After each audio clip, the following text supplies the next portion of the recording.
Hello, this is the Coach and Benway Show. I'm Coach Red Pill, and I'm joined by my co-host, Dr. Benway. And today we have a guest. We have Ethan Ralph, who's going to be joining us for the full episode of the podcast.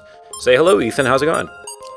Hello, Coach. How you doing, man? I'm doing pretty good. Doing great. And I really want to thank you for coming on the show. And we're just going to shoot the shit. And to tell you the truth, look, I heard about you over the last couple of months. I'm new on the scene. I only started making videos about a year ago. And all of a sudden, you popped up, insofar as I was concerned, you popped up out of nowhere, and you have this big show, the Ralph Retort. And I just want to know, you have like an incredibly long history on the internet. And I just wanted to get into how it started, because I know you were one of like the big people in GamerGate. And how did that happen, please, if you don't mind? How did you get into the internet, and how did you wind up in GamerGate? Well, I've been on the internet even longer than just the site, but I was just, a regular, I guess, user or whatever. So I used to read a website called Kotaku, and one day, and I would kind of sit on there, and they started posting a bunch of feminist stuff, and so I would kind of sit in the comments and fuck with people on there, and Jezebel and some other Gawker media sites. And so one day I was reading Kotaku, and they said, wow, it's really been a sad few days in the gaming industry. And basically they were talking about the Aaron Joni stuff and the Zoe Quinn stuff without explicitly talking about it. And so in this article, I could probably find it, but anyway, they're kind of alluding to Gamergate, kind of talking about without talking about it, talking about how, it's really nasty on Twitter right now in the gaming community. And I had a Twitter, but I didn't really understand how Twitter worked back then.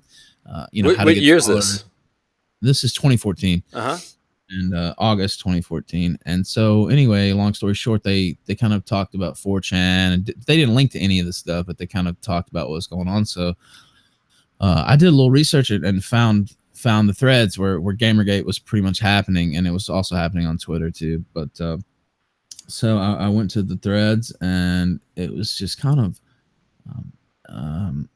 one of the most exciting things I've ever witnessed personally. Like these threads were bumping like so fast, just filling up in 30 minutes to an hour, and then the whole thread would be filled up, and they have to go start a new one. 700-800 replies, however many, maybe it's 1,000, I don't know.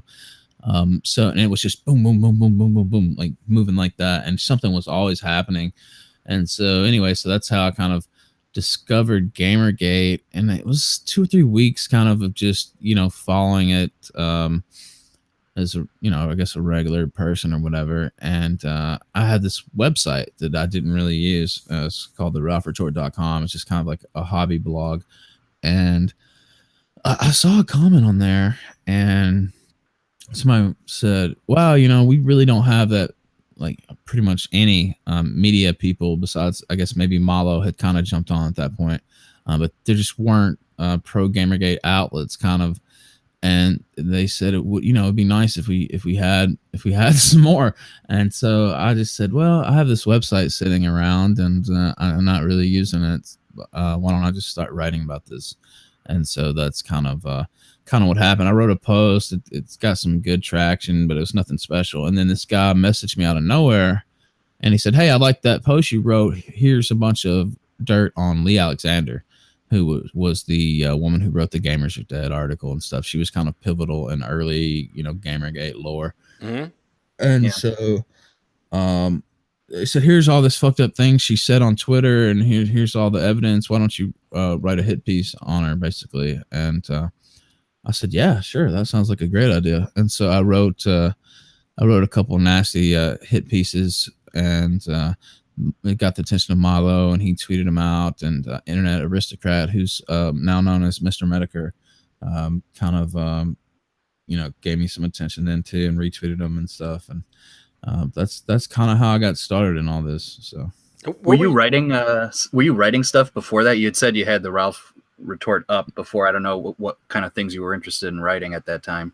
Yeah, I had wrote some stuff, political stuff before that, but just so the thing about blogging is you pretty much, if you want to do it effectively, you need to blog every single day. And so, which I haven't been doing lately because of the show. I mean, it just kind of took precedent, but precedents, excuse me.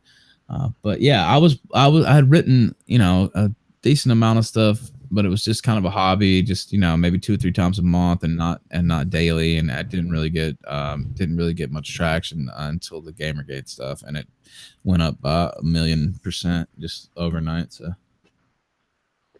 And what were you doing before you got into like this hobby of internet? I mean, what did you study? I mean, you go to college? I mean, what were you doing? Yeah, I went to college and I got a degree in political science from USC Upstate, actually, as a college in South Carolina, University of South Carolina Upstate. And yeah, that's what I went to school for, political science. And I wasn't really doing that much, kind of, I guess, like freelance stuff, helping people as consulting maybe or something. I don't know what you would call it, but not that much really. I was kind of just chilling. I had graduated not that far out, maybe like a year or two prior, but I really wasn't doing that much. So. And so you're just like basically hanging out, and then this basically, we've all been there. Opportunity drops. Yeah. Yeah, like you're like hanging out, and this shit happens, and it must have been like one of the things about internet that I love is that it's so absorbent, and it just must have sucked you in, right? I mean, when it's like exciting, it is just the best high in the world. I honestly can't recall. I used to do a lot of drugs when I was a kid, like a teenager. And to tell you the truth, sometimes when the shit is really happening online, it is the most addictive thing. I can't think of anything more addictive. Some days I just wake up like, what are they saying on Twitter? What's going on? It's like my nerves are jangling. I guess that must have been the same thing that happened to you with GamerGate. Yes, I could not say it better myself. Especially the early GamerGate days. There's still maybe once or twice I've seen something similar that I've personally been a part of. But those early GamerGate days, it was like I said, the threads on 4chan, and then they moved to 8chan eventually. But especially the early 4chan threads, I mean, they're bumping so quickly. I mean, it was just insane. There was always something happening, a new story about this, some crazy tranny here, or some journalist said this here, and what about this? I mean, it was insane. It was so funny. Like there was so much fun. It was just funny and fun. And now it turned into, autism. But I mean, maybe, I guess it was autism from the start, but it turned into this not fun, basically. But it's only after the fact can you realize how autistic you really were. Yeah. It's like you wake up drunk and it's yeah, I was doing 20-hour days on this shit. Like, I mean, I was just hooked on it and just covering it nonstop, 24/7. One of the big things in early GamerGate, which I kind of renounced later because I don't feel like it was. I don't know.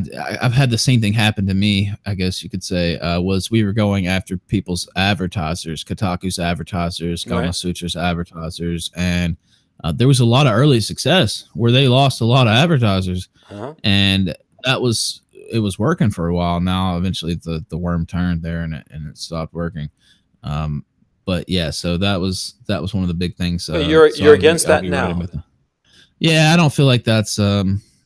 I mean, I obviously participated in it. I mean, you can't take any of that back, but I don't feel like that's a tactic that's. I guess since it's happened to me, I'll be brutally honest. Since people tried to go through my ads and try to take me down like that, I don't really think it's. I think it's kind of an anti. Speech type tactic. I agree. I think that going after people's source of income is trying to silence them. Yes. But it rather than using the government, it's doing the wallet. But it's the same fucking thing. So yeah. I'm against. I mean, at the time, I thought it was great and hilarious, but looking back, and it took it happening to me. I'm not gonna lie to see how it was just a bad tactic. I mean, I guess. Not bad tactically, I guess, when you think about it, because it was working there for a while. No, like on a moral level. Just I don't know, just not something I'm proud of that I have done. So well, I don't. I mean, personally, I think that all of us, everybody, has done shit that later they're like, oh man, I shouldn't have fucking done that. That was fucking wrong. I don't think there's anything wrong with it. I think that what's wrong is to keep on saying after you realize on a moral level that it's wrong, or worse, if you were like. You can't call up my advertisers, but I'll call up yours. That would be pussy as far as I'm concerned. But I mean, if your thinking has evolved, it's perfectly normal. I don't see much of a problem with that. Yeah, and I agree. I think that going after people's employment is just off the charts. Let me ask you something. At the time of Gamergate, or let me rephrase that, before Gamergate, did you realize that the press was bullshitting as much as they were? Or did you think that the press was on the up and up? And then Gamergate happened, and you're like, all of a sudden, holy shit, these fuckers lie left, right, and center. Or I were you did not. already. No, I didn't realize it was. I guess. What is the meme? If you only knew how bad it really was, or Yeah. whatever. I didn't know how bad it really was back then, and I've always been kind of a connoisseur of the media, and read a lot of the big outlets, and Mm-hmm. I used to watch cable news like all day. Now I don't, because it's a complete worthless thing to do. But back in the day, I used to, and I follow the tabloids and stuff. Just always kind of kept up on stuff and enjoyed that type of stuff.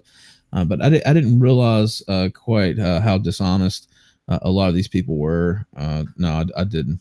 So Gamergate did kind of bring Was me there out. like a particular? Because I don't know that it's ever just one thing, but I assume there's like you get to that point where there's one in particular article or something someone posts, and you're like, what the fuck did I just read, kind of thing. And it's like that's your kind of high watermark and saying, okay, something's fishy's going on. I don't know if that was the case with you, or was it a matter of like just build up? I guess it was mostly build up, but especially in the early days of Gamergate, there were articles calling us terrorists and just out of control type stuff. When should they all hate women and they're doing this and that. Now we did troll some people pretty mercilessly and go after folks. Don't get me wrong, but I mean, if you put yourself, it never stopped them. The media has done that to people countless times. Yeah. Han So Asshole Solo. Remember that guy? yeah, I don't know. I'm just saying they do that type of shit, and it's all good. It's reporting, it's journalism. But when it's shoes on the other foot, it's harassment. These people are terrorists, and so yeah, I don't know. I just saw a lot of bullshit. People like Brana Wu getting held up as anything but just a major fucking liar and a larper. So yeah, I just it did pretty much turn me off on the media in a lot of different ways. And and you had mentioned you were poli sci. I don't know if because I would describe myself as a very casual gamer. In other words, I enjoy them. I'll play them not very well, not very often, but I pay attention to them. It sounded like you said you were poli sci. I don't know if you were coming at it from the poli sci angle, or were you coming at it from a gamer angle when you would read like places like these? I mean, I've been a gamer since I was 4 years old, so I was a pretty and still do, although I don't get to play as much now. I guess I was gonna say unfortunately, but maybe it is fortunate since I'm just doing better with my Right. business pursuits or whatever. So I guess that's good. But yeah, I've been gaming my whole life, so I guess maybe both. So I would be reading it like I was reading Kotaku to find out what's going on with the games like that. That's why I was there. Now they kind of drifted into feminist theory and a lot of articles where I'm just like, what is this? Like, I'm just here for the games. Like, what's going on here? And I'd already, been through school, and I have a thing where I got into it with the feminists on my campus, and that's a whole long story. So I kind of seen their bullshit already, and was kind of not a big fan of modern feminism. So I started seeing that on Kotaku and other places, and I would kind of just get on there and argue in the comments and stuff. So I guess that would probably be my earliest exposure to What I some. find really interesting is how people's appreciation of journalism has changed so radically over the last, I don't know, 5, 10 years. Because what happened to me was I was living in Chile during the Pinochet dictatorship in the 80s, right? And I actually got arrested by a military patrol, and I spent a night in a Pinochet prison, the whole fucking night, and I barely, left, intact the next morning. I mean, I tell that story one way, and it sounds pretty fucking horrifying, and then I tell it another way, which was basically I got picked up for violating curfew because I'd missed my bus after going to see my girlfriend. And I was like crying like a little bitch the next morning because my mom was yelling at me when she had to pick me up, and she said I was an idiot. Nothing happened. It was a big nothing. But the point is, when I was living in Chile during the Pinochet dictatorship, and it was nowhere near as bad as what they were saying in the New York Times or Time Magazine or shit like that for me was the moment when I realized, holy shit, the people in the press lie.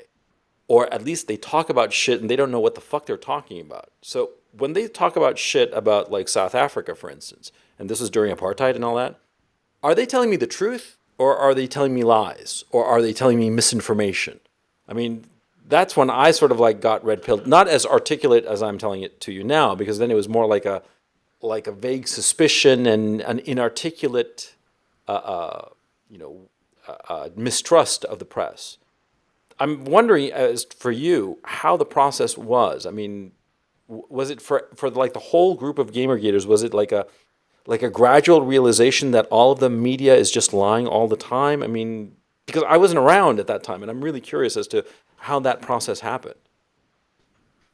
Yeah, I mean, it wasn't really overnight for me. Like I said, it was just it was especially the first 3 or 4 months, and just the more kind of outlandish some of the accusations from the media got, and just you saw some of the people, and you're digging into some of these people in the games press as well, and you just see how fucking completely degenerate they are. They just kind of go after their own audience, and they're really more interested in pushing feminist theory than they are anything else. And you can see it in the mainstream press too.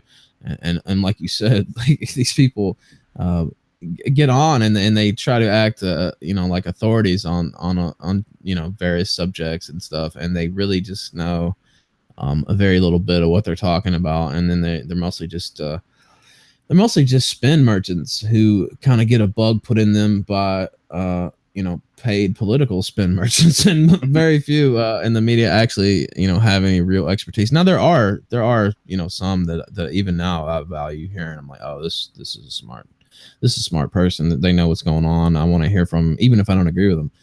But I guess, yeah, just slowly over those first few months, it just kind of, and I'm not the only one that said this, like you just really start to realize how full of shit the media is. And so, yeah. Well, you had like that, I don't want to call it lucky, but it certainly in retrospect was that situation where the Zoe Quinn stuff was such a big obvious pile of shit that they just couldn't help but act in an exasperated kind of way. In other words, they look so bad that in order to deflect from it, they look worse.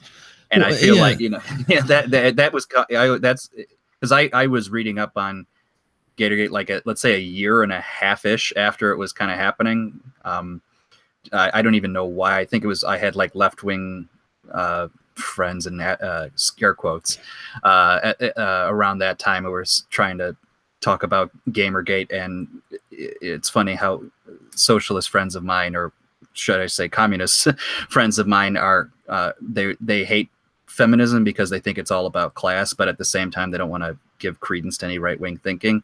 So they had brought it up, so I was looking into it. That's actually when I first got into like Jim's videos, and I think when I first started seeing Sargon stuff was around that time. And it was sorry, go ahead. Oh, no, go ahead.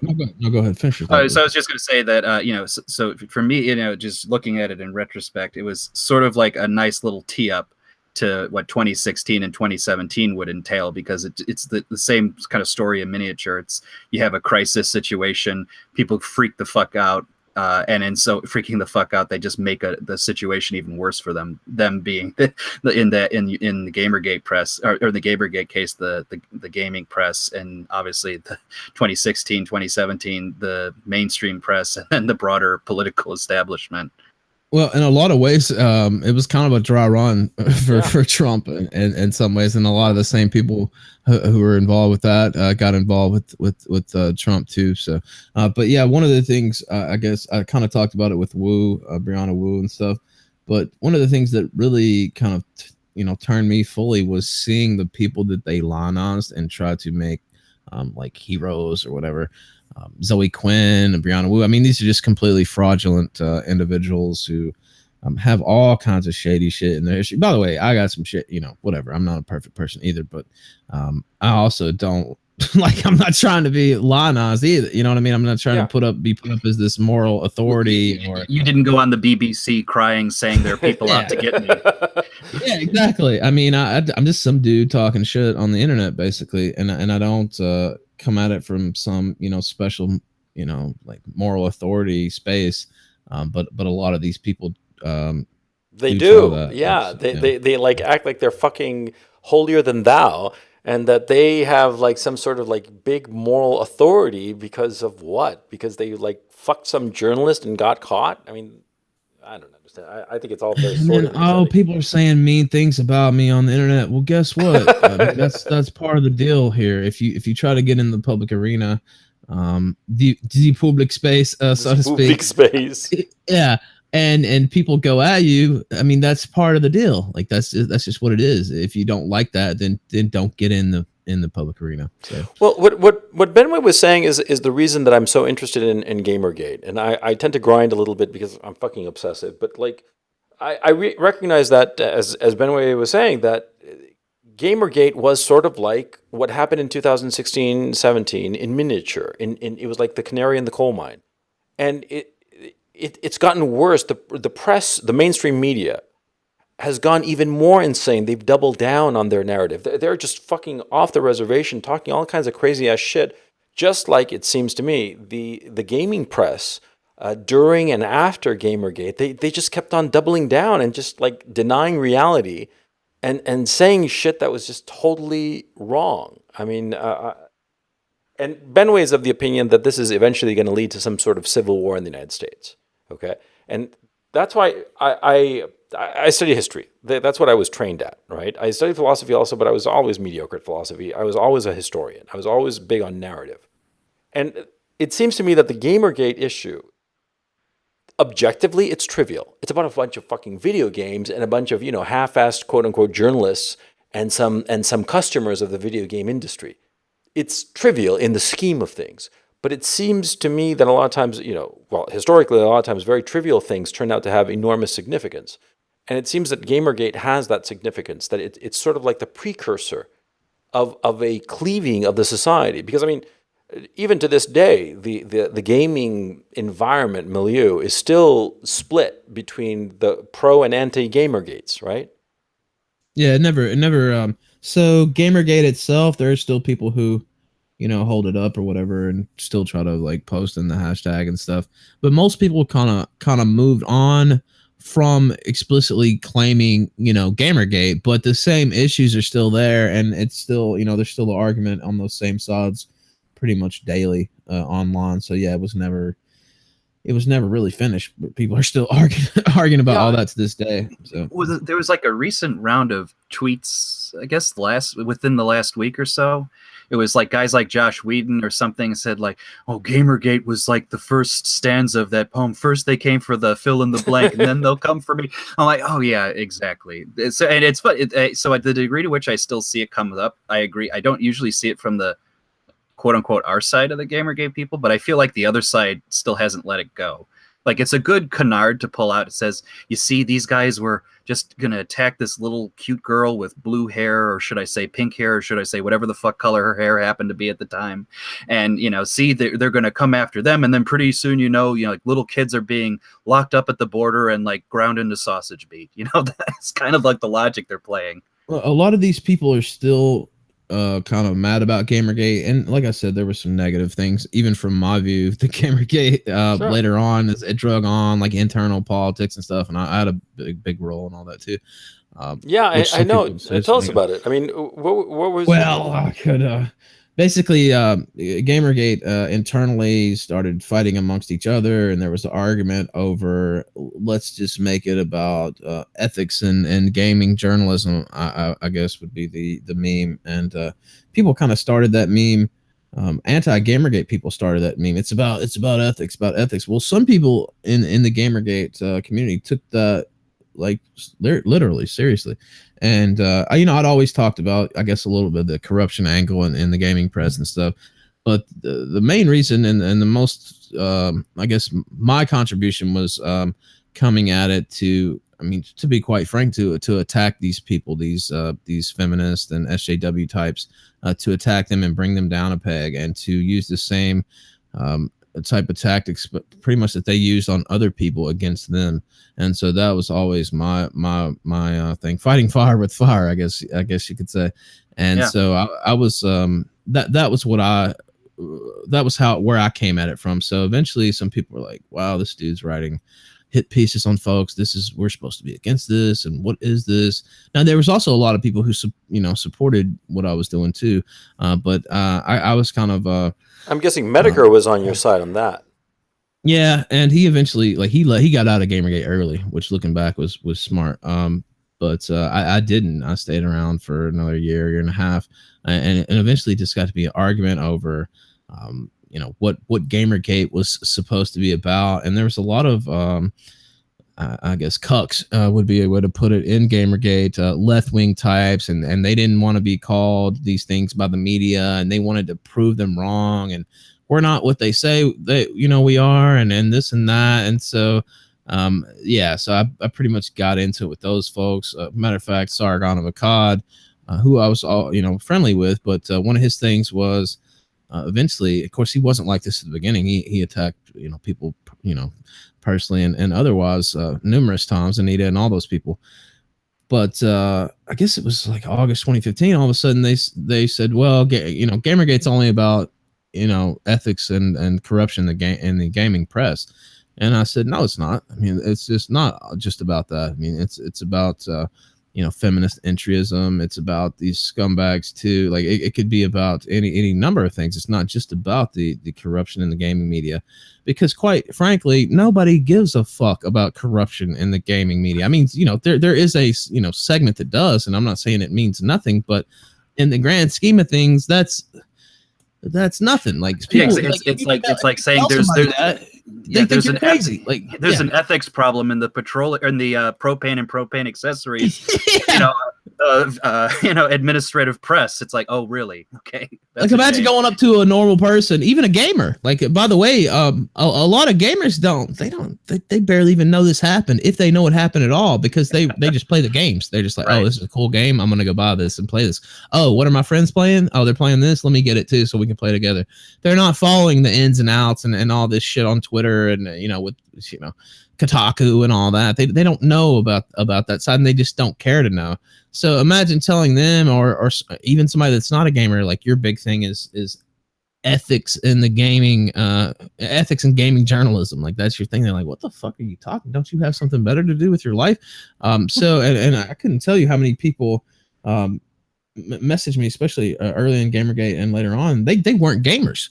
The reason they got involved with GamerGate and kind of got drawn to it is because it was one of the first, I guess maybe the first, or organized pushback against feminists and against SJWs in the media. Yeah. And so yeah, I think so. I think it's completely fair, because if you look at those journalists in question, I think the Lee Alexanders in particular. Now, I don't know where she went to school, but my assumption is that a lot of these guys and gals are getting into journalism, they're probably thought of themselves. They probably went to the same kind of schools that I did.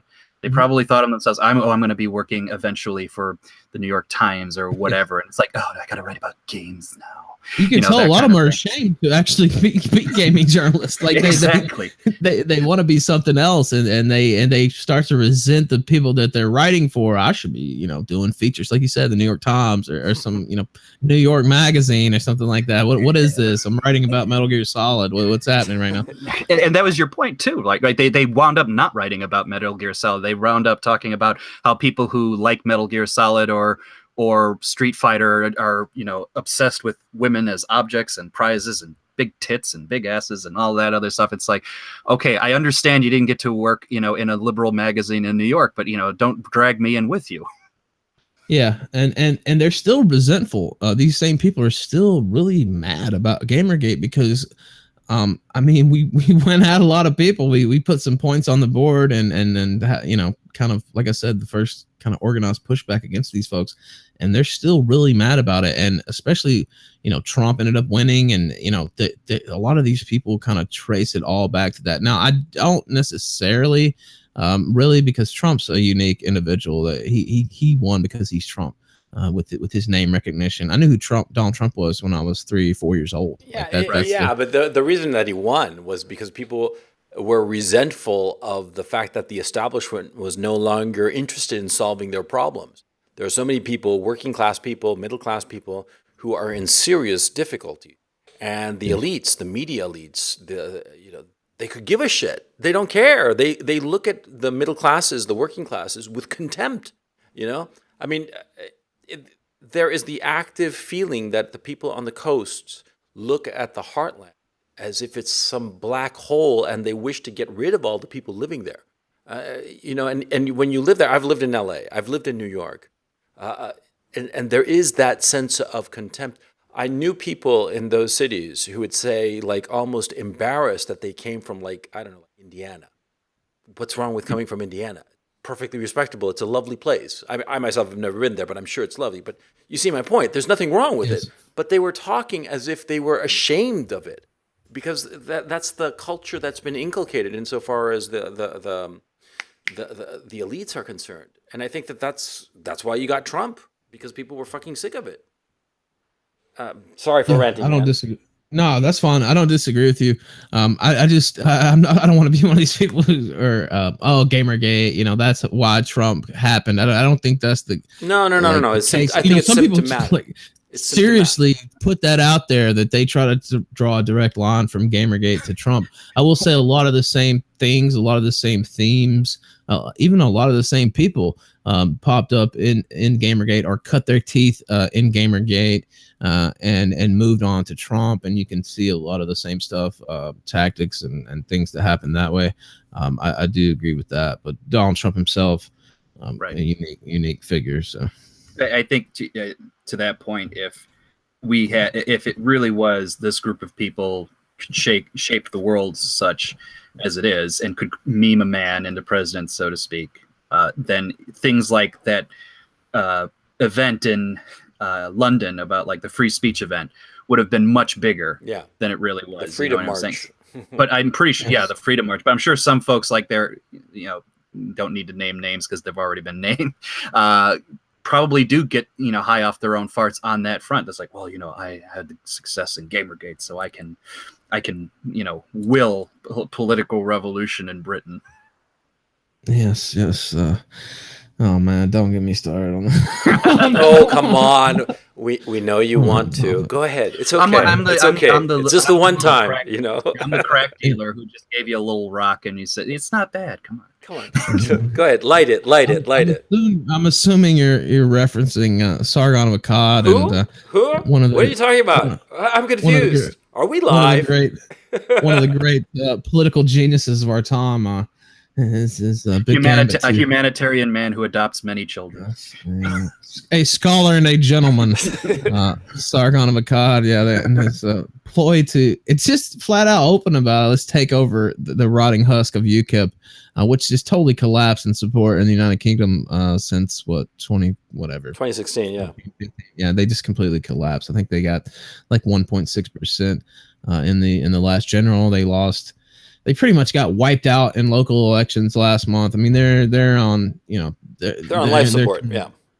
Well, when your whole campaign is about we're going to get Britain out of the EU, and then in legalistic terms, in theory, it happens. Like, well, what else you got? Oh no. Well, that's pretty much it. Okay. And a lot of their voters are natural. You know, they had drawn from the Tories in the first place. So, right. Most of those people went home, but.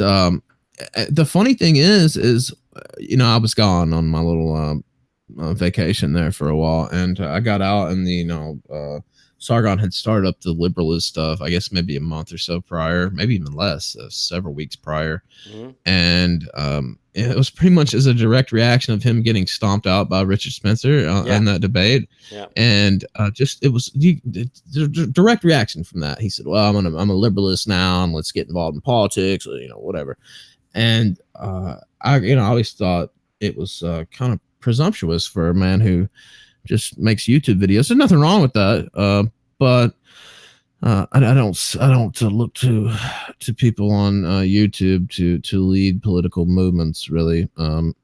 Anyway, so, but one of the first things I was laughing at it, like Medicare and others, like, okay, wow, this is kind of cringe. But one of the things I said was, why doesn't he, rather than, you know, he was kind of talking like he wanted to start up his own party. And that's very hard to do, even if you have a lot of political capital. Even if you have a lot of fucking actual capital, billionaires and millionaires have a hard time starting a political party. It's just really hard to do. Mm-hmm. And so one of my things was, why don't you try to, and I said this publicly numerous times on Kumite and other places. I think I even said it on Worski. Why don't you try to take over a political party or get into a political party that already exists? Now, I had said the Tories, the Conservative Party, because the Conservative Party, Sargon claims to be a leftist. The Conservative Party in the UK is leftist. I mean, they have some. They're fucking leftist. Especially compared to the paradigm here, they're leftists. Yes. Compared to the States, they're fucking commies. Yeah, but okay, that's for another conversation. Especially after David Cameron says we got to be pleasant to people now. Oh, fuck that, man. I mean, I believe in being an asshole, but anyway.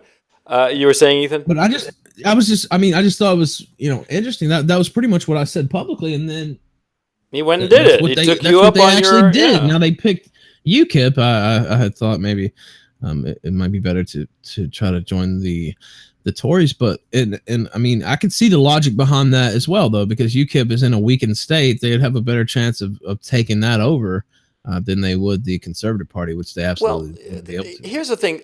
The idea was fundamentally, basically, an excellent idea because you have a very big online community.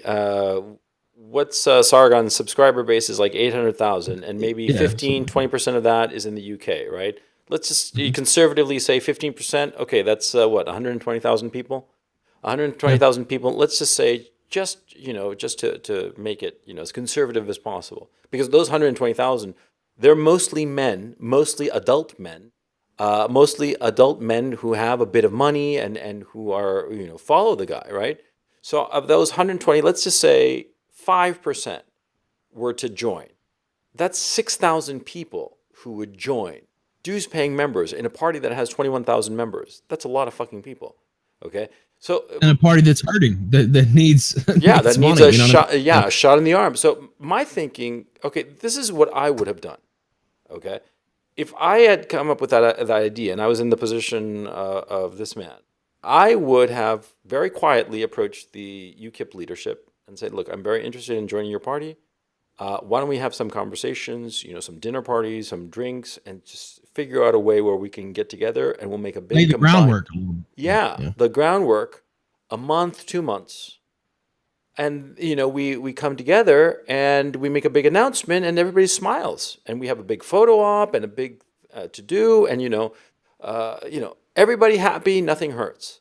But instead, the liberalismists, decided that they were going to fucking brigade the party. How do you think the party's going to react? Do you think that they're going to be like okay with this shit where some randos show up and try to take it over? Because this isn't a forum where you can brigade a forum. And if you're not violating the TOS, it's all good and fine. This is a fucking political party. They can eject you if they don't want you. Okay? And if you've done some of the shit that Sargon's done and Sargon has said, they can eject you awfully fucking fast now, can't they? Well, that's my thinking. Yeah, and plus, if you had laid the groundwork, talked to people in private before you rolled this out, maybe there's some things that Sargon have said. Now, personally, I don't give a fuck. What Sargon has said. I'm not gonna say whatever you want. But a lot of these things, when you try to enter organized politics, these things become a bit more troublesome for you. So, the N-word here, and I wouldn't even rape you here. And he was speaking to a member of parliament, by the way, when he said that.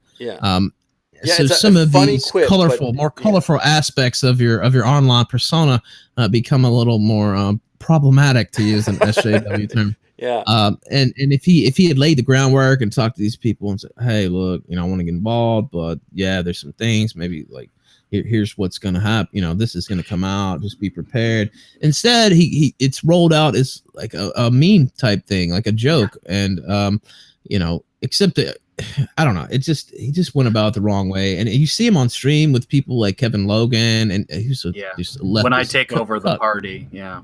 Like he's putting this out there. And if you're a diehard UKIP member, or even an erstwhile UKIP member, and you see this, you're like, what the fuck? This leftist fucking bastard is trying to take over the party. And that's literally what he's doing. I mean, like, I don't know. Well, that's why I question the certain strategy element that he says, like, I read a lot of, classic tactics and all of this stuff. Anyway, because there's a certain temperament to politics, like the whole act of whining and dining and doing all those niceties and everything. It's just superficially just does not. I do not see that in this guy, and that's a lot of work too. I mean, I think if you sum it all down, like the main part of politics, like one of the main parts is exactly the schmoozing and the behind the scenes and so. Yeah, like Bill Clinton, one of the best schmoozers ever. I mean, unbelievably good at it, right? That's one of the cores of his power as a politician. That's why he was so successful, and that's why Hillary was not so successful as him. Because even Obama was criticized for not being as good on that level. Great in public, but great speeches, but couldn't massage the egos. You need that. Yes. Yeah. Oh man, because like another person who was really good at it, surprisingly, was George H.W. Bush. He was really good at that, and it's surprising because you wouldn't think that he's like a glad hander. But it wasn't that. He did it like a different way. He was all about like sending little thank you notes and little postcards and shit just to keep everybody updated and that little thing all the time. Yeah, it helps. It's necessary. It's part of the political process. And keeping your fucking mouth shut and not saying stupid ass shit like, oh yeah, when I'm leader of the party, we're going to totally change it and get rid of all those people who believe in God and shit like that. What the fuck are you talking about? Sargon is just not that. He's not as smart as he thinks he is. To borrow a phrase here. Well, who said that? I don't know who said that, but yes, I do. But thank you, Mr. Spencer, frequent Killstream guest. But yeah, go ahead. A fellow University of Chicago guy, by the way. Oh God, Spencer is. Yeah. But that was you had mentioned something actually. I think is common in this kind of neck of the woods where you got a lot of people here who would rather be correct than to win, and by that I mean they feel that they're smart. As you saying, like Sargon thinks he's smarter than he is. I think Sargon certainly knows a certain amount of facts and can bring them up if he needs to. What he fails to understand is that there are human beings who operate on levels above and beyond just the argument of fact, and as a result, he doesn't recognize that and will shoot himself in the foot constantly on this front. He's a bad debater in that regard. I think he's a bad schmoozer based on what I'm hearing. And if you add that all together, he's simultaneously smart but dumb. See, he's stepping into some shit that I don't think he fully appreciates. He will soon, from what I've heard. But he's kind of stepping into another realm. Like, it's all well and good to make videos, and he's been mentioned in the press here and there, but he's getting into some territory where he's getting into that ruthless UK tabloid press type area with the stuff he said, and they love shitting on UKIP as it is. Like, it's kind of one of their pastimes over there. And then you have this guy who all of a sudden he's putting out all this stuff, and we're gonna change UKIP. We're gonna use this party to push our ideals and to save Britain and all this. And you look at his past history. I mean, this shit is ready made for tabloid attack. I'll just N-word this, N-word that. And me personally, I don't care. But I could imagine being a tabloid writer over there, or even just a writer for it's a wet dream if you're a tabloid writer. It's like, wow, this is ready made. Like, what the fuck? Well, speaking of ready made on the sun, like, let's exactly. Yeah. Speaking of ready made, to me, like the thing that said it all to me was, I forgot whose video it was, but the slogan that group has had is like, UKIP because fuck it. And I'm thinking to myself, like, really? That's already, to me, like, that sums it up brilliantly. To the party you want to take over, it's like, we're going to join you because fuck it. We don't. Did you guys see the Dankula thing where the quotes from the Murdoch video, and he sticks out his hands for the shekels? Here are some shekels. Thanks, Israel. Jesus Christ, man! Can't these fuckers speak English, or do they only speak in shitpost? I mean, that is just so. The only way to interpret that is as anti-Semitic. How fucking far? Well, a normal person sees that. Yeah. I mean, I understand it's a joke. By the way, I actually like Dankula. I won't get. No, I don't have a problem with Dankula. I'm talking about the political optics. But no, I agree with you though. It's like, okay, most people are gonna see this and be like, what the fuck, this dude. This is an attack on Judaism. You know what I mean? Yeah. Like, what is he doing here? Most normal people. And then you have Sargon, and he said all these things. which is fine when you're a YouTuber, but when you're, trying to lend your name, and not even lend your name, trying to, do an interest operation on an established political party, even one that's weakened like this, you have to come at it a different way. And he, like, I was on stream with him a week ago today, and he came on and started dropping the N-word again. Jesus Christ. Just 1 week ago, he's still doing it. Oh, man, what the fuck is his problem? Does he hate black people then? I mean, maybe he really is a racist. Maybe, what the fuck? He just I don't maybe know he hates his grandfather. Maybe that's it. Well, they haven't grasped one of the fundamental strategies you have to grasp in election, which is I think it's sometimes called the concentric circle model of constituency building, whereas you're always going to have your core audience. You talk to them a certain way, but you don't really have to as much because they always going to like you. That's kind of their audience. Yes. Generally, their viewership, what have you. But then you have like people who generally like your type of party, but you have to make nice to them. That's your the circle just out from there. Eventually, you get to the circle that's people who are always on the fence, and you just have to get over that 1 or 2 margin to get them. All of this translates into you have to plan what you're thinking. You know who you're talking to and when. Even when you're talking to your own audience, you have to be prepared for the fact that you're not just here to energize your own base, but you're energizing, or at least you're getting the people who are going to vote for you compelled enough to do so. None of that is on display. There's zero chance he understands anything of what you just said there. And I mean, I do. Basically, your base is already going to be with you. Like you don't have to spend a lot of time usually. Now, if it's an inter-party primary or something, it's a different story. But when you're trying to win over, he's talking to he hasn't shifted gears pretty much. He's trying to, I'm going to be this political dude, this political figure. Let's do the public appearances. And he's taking a page out of, Malo did the same thing. Ben Shapiro, like all these people do the same thing. But he's not shifted enough. So he's still going on stream, dropping the N-word. He's still saying he still wants to shitpost. He still wants to do all that. And you can't do both, in my view. So okay, let me ask you, Ethan, what would happen if UKIP says thanks, but no thanks, and shows him the door? What would happen to him and his online credibility? He's going to take a massive hit, especially, I said last week that I didn't think he was going to get in. Now they actually did. They let him in. They sent him his membership. I saw a picture of him with the. Yeah, but that was Derry Gore. I mean, they just send it. I mean, you pay up the dues. I'm just saying, technically, he's gotten in. Like I'm willing to say what if he gets kicked out? Well, especially after all after all the gloating that they've done the last couple of days about that, his tag dog V's going at me. Ralph, look at this. He's in, blah, blah, blah, blah, blah. You were wrong. And just tag me and shit daily. If he gets kicked out or whatever, he's going to take a massive blow. Like, I mean, there's just no other way around it. Now, I'm sure he'll be able to spin it to his own fans probably. But if that happens, yeah, it's a hit. Like how big of a hit? Like a Richard Spencer hit or bigger? I would say on that level, yeah. I mean, it's not. I'm not one of these people. Sometimes people overreact, so it's not going to be the end of Sargon. No, of course not. That's ridiculous. He's got enough. He's got enough fans, but I think my guess is that it humbled his, dreams of in real life politicking, though. Like I think that it will bring him down a peg. Let's put it that way. And just people are going to have a feeding frenzy if that ends up happening, and I wouldn't be surprised if it did, to be honest with you, especially when they start really going through his record and the stuff that they're going to be able to tie UKIP to because of him. And when I saw the picture yesterday of him standing next to the leader of UKIP, I was just like, wow, you guys, I can just see the headlines now. And it's if they continue down this path, it's going to get nasty for UKIP and for him. Well, you can just see the Guardian article title, which is UKIP embraces, feminist harasser. Yeah, I mean, it's the title probably won't be that different.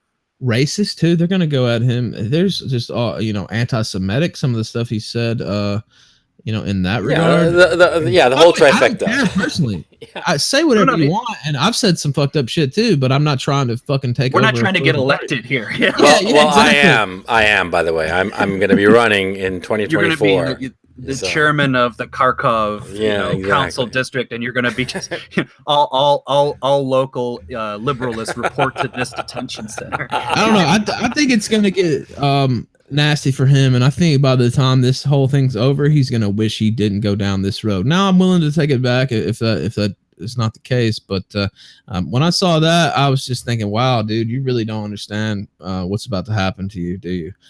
So I don't know. We'll see. Yeah. The word I'm getting is that some press people are starting to dig into him, into his life and stuff like that. Raising his profile like that. Because one thing is to be like the Grand Poobah online. It's quite a different thing to be associated with a genuine political party in the real world. All of a sudden, you really become a public figure, and they start to really dig up your shit. And yeah, I mean, if I'm like a yellow journalist, if I'm like some lefty socialoid, with the Guardian or some shit like that, and I hear this shit, and I hear the white N-word, stream, You can't pass that up. Like it's too good to be true. It's like, it's like, what? Yeah. If I'm a socialoid, I'm like looking up to this guy and say, I don't believe in you, but thank you, God. I mean, like that. Because it would be perfect. Well, I mean, also remember, you're probably fundamentally lazy if you're that kind of journalist. And so when you see the article written for itself, you say, well, I'm going to be off to the bar tonight. Yeah. And by the way, it's not that I support what they're going to do to him.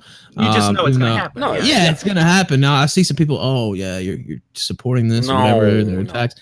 I'm just looking at it from an analysis standpoint, and that is what's going to happen. Like, there's just no other way. It can't not happen because it's just from a realistic point of view. Yeah, it has nothing to do with whether you adore him or hate him. It's just the political reality. Okay, so let's pivot a little bit because I'll tell you the truth, Ethan. Like, I had never heard of you. I got on the scene like March, April of last year. And I started sort of raising my profile over last summer, and you were indisposed during the summer, and I had never heard of you until a couple of months ago, and the Ralph Retort, and I've been fortunate enough to be on your show a couple of times. It's been great. And I got kicked off your show once, and one time you pulled me in and then berated me for talking after you had pulled me in. That was pretty goddamn funny, man. I was forget it. It was funny as fuck. I mean, I laughed my ass off, and it made for a good show. So no worries. But I wanted to ask you, I don't mean to pry, and I don't want to sound like a dickhead, but I'm genuinely curious because I'm curious about your experience over the past year. And you put out a tweet that a few days ago, that it was exactly a year ago that you went to prison, and you were in prison. I do believe it was 8 months. And correction, county jail. So county jail. Sorry, I don't actually know the difference, to tell you the truth. There's a pretty solid difference. For one, in county jail, most of the people in county jail are getting out. So it's short-term people. Some people are on their way to prison, but even those people, most of them are going to be getting out. So it's a different type of mentality. Whereas you're in prison with a bunch of lifers, it's a different deal. So okay, there's that difference in mentality, in vibe, in ambiance. Yeah. Jeez, I can't believe I used that word for this, but okay. Well, when you're in there with some people who's gonna, be there for the rest of their life, it's a different, like you said, mentality, different environment to where, I mean, they might just decide to kill you for a slight rather than, just let it go. I'm getting out 2 months from now, just whatever, just keep your head down, whatever, versus, let me shank this guy when he walks by my cell later because he didn't, give me the commissary owed me. Like, you know what I mean? So, you say, like, comparatively speaking, it was, and this is going to sound silly, like a fairly mellow experience in there. Yeah, versus prison, yeah, no doubt. And I was in there, so I was still in there with some hardened individuals, I guess you could say. So there was one guy I was in there with, and he actually killed the mother of his children. Jesus. Because they got into a spat. And I think he was drunk or high or something too. And basically he was doing I think it was his family or him was doing a birthday party for their son together. And he wanted her to come or something like that. And she was arguing with him. So he went out and got his, I think it was a rifle or a shotgun, and came back in and shot her in the head and killed her. Jesus. And this is all public. Like they wrote about it up there in Leesburg, Virginia, where I was at, and that's where he was from. And so they ended up. I think he got sentenced a few weeks before I left, and he got, I think it was 37, 38 years. That was his plea bargain, was 37 years. So I was in there with him, another guy. I was in there with him, was good friends with, actually, had went to jail in Washington D.C. Now, if you go to jail in Washington D.C. and it's a felony, you're in the, actually, even if you go to jail, period, but you get entered into the federal prison system, basically, because that's who runs the DC jails and stuff. Sure. So he went to jail, prison on a 5-year charge to federal prison. You know, that was his sentence. I think it was like 5 to 10. He was going to be out in 5, but he ended up doing 20 years because he caught more charges while he was in jail. He ended up in, you know, ADX Florence, which is a supermax jail in fucking Colorado. And so, yeah, so there was still some tough individuals, I guess, in there. Sure. And some, you know, whatever, but it's just different. So I talked to him one day and he's like, don't get it in your head that this is actually like the serious jail. This is kind of like kindergarten jail compared to what it is in prison, compared to what it is in federal prison. He's just like, this is a joke compared to that. So in that regard, I don't want people to think like, oh, you know, I was, you know, yeah, you're loaded with like prison tattoos and it wasn't that. Now there were still some volatile individuals in there, and also when you're around. So the pod that I stayed in, it was, I think it held 16 people. And I think we got it full maybe once. It was usually at about 12 or 13. And there's the same core group of people that are usually there, you know, that you've lived months with these people, weeks, you know, you're watching the TV together, you're talking. I mean, it's kind of like a family in a certain respect, because these are the people you're talking to all the time. You're living in close quarters, but all these people are men too, so the testosterone levels and eventually, you know, this dude's just, you know, you get sick of being around people that long sometimes. So that can cause some strife too, and I saw that happen more than once. But yeah. And what do you feel that you got out of it, if you will? I mean, what was the what has been the? I mean, first of all, you got you told us just before we started recording that you were basically got into a tiff with some police officers because you were drunk and basically a disorderly conduct in a public place, right? I mean, it was in the scheme of things. Pretty much a drunken public and a disorderly conduct rolled into, oh, here's 2 felony counts, and just a bad break, I guess you could say. And I've talked to a lot of European friends and people elsewhere, and they're just like, how did that even happen? You know, you didn't hurt the cop, and like how did you have to do that much time for what you did? And well, that's just the way it is, especially up there in Loudoun County. That's just how they charge it. Like, they just have zero tolerance on that, and they're trying to fill that jail up also. So this is a very good charge to guarantee that somebody's going to go to jail, because the way that this particular law works is it's a 6-month minimum. So if you plead guilty to that, you're going to be in jail for 6 months guaranteed. So that's an occupancy in the jail. So that's money for the jail owners. Yeah, and they 100% make money by putting people in jail. Not on how much money they squeezed out of me. The phones are 10 cents a minute. The commissary is just overpriced junk that they get on the cheap, and so they're making a lot of money. They charge you for your meals? Yeah. So they also charge you $1 a day, just for being there as well. Man. I was going to ask you too. It's like, was it a for-profit prison you were? Yeah, it sounds like it. Shit. Yeah, it was. So that's a free enterprise insofar as the prison system is concerned. This is privatized prisons. Great. No, like in Chile and fucking South America. I mean, there's something equivalent to what happened to you, basically drunken disorderly conduct, right? Yeah. A night in jail until you sleep it off, and probably like a ticket or a fine of some sort. You wouldn't have spent time in jail. Why would you? It's a trivial offense. I mean, in the scheme of things, I mean, you didn't actually hurt anybody, first of all. No. Secondly, it wasn't like malicious. So it's like, what? I'm still a little like I was definitely in the wrong, and it definitely is all because of, you know, my own actions. Like, this happened, I put myself in that spot, so I can't sit here and, you know, blame anybody else but myself. I will say that I felt like the punishment was a little bit harsh, but you know, that's that's what happens. And with the law is, so it's 6 months minimum, but it's a 5-year max on the charge. So if you go to court and lose, you're anybody knows this. Yeah, so you're gonna get a better deal if you plead out, which is it's like that on pretty much everything. Yeah. But if you go to court, lose. I saw a guy in there that they got 4 years off this. Like, I mean, and because he went to court, he ended up getting a hung jury on his first one, and they retried him. He got 4 years. So I wasn't up for taking my chances on that. So I just took the little plea deal, which ended up being 8 months. So you were in there 8 months, and now that you've come out, what about you has changed? Because I'm curious, because my audience, they're mostly young guys. And I myself don't have any kind of experience with any kind of incarceration of any sort, except that one night when I was 16. It was trivial. It was nothing. And so I'm genuinely curious for myself, and I think my audience would be very interested in, what do you feel retrospectively, or okay, let me rephrase this. 2 things. Number one, now that you're out, what's the thing that you value the most of not being incarcerated? And answer that one first. Go ahead.